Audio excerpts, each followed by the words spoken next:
അതുകൊട്ടെ, നിങ്ങളെന്നാ tour പോയതെന്ന് പറഞ്ഞത്? സാറേ, ഞാൻ ഈ 28-ാം തീയതിയാണ് പോയത്. ഇന്ന് രാവിലെയാണ് വീട്ടിലെത്തിയത്. വീട്ടിലെത്തി നോക്കിക്കഴിയുമ്പോൾ കംപ്ലീറ്റ് സാധനം മോഷണം പോയി.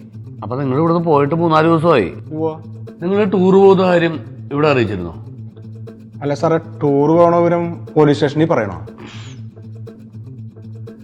എൻ്റെ മാർത്താണ്ട, നമ്മൾ വീട് വിട്ട് 3-4 ദിവസം മാറി നിൽക്കുകയാണെങ്കിൽ അടുത്തുള്ള സ്റ്റേഷനിൽ അറിയിച്ചിരിക്കണം. അങ്ങനെ ഒരു നിയമമുള്ള കാര്യം എനിക്കറിയില്ല സാറേ. ഇവിടെ ഇത് നിയമമൊന്നുമല്ല, സാധാരണ പോലീസുകാർ ജനങ്ങളോട് എപ്പോഴും പറയുന്ന ഒരു കാര്യമാണ്. നിങ്ങളെന്താ ചെയ്യണത്? സാറേ, ഞാൻ അധ്യാപകനാണ്. അധ്യാപകനായിട്ടാണോ നിങ്ങൾക്കൊന്നും അറിയില്ല എന്ന് പറയുന്നത്? എനിക്കറിയില്ല സാറേ. മാർത്താണ്ടന് അറിയില്ലെങ്കിൽ ഞാനൊന്നുകൂടി പറഞ്ഞുതരാം. നമ്മൾ നമ്മുടെ വീട്ടിൽ നിന്ന് കുറച്ച് ദിവസം മാറി നിൽക്കുമ്പോൾ നമ്മൾ അടുത്തുള്ള സ്റ്റേഷനിൽ റിപ്പോർട്ട് ചെയ്തിരിക്കണം. അതെന്തിനാണെന്നറിയോ?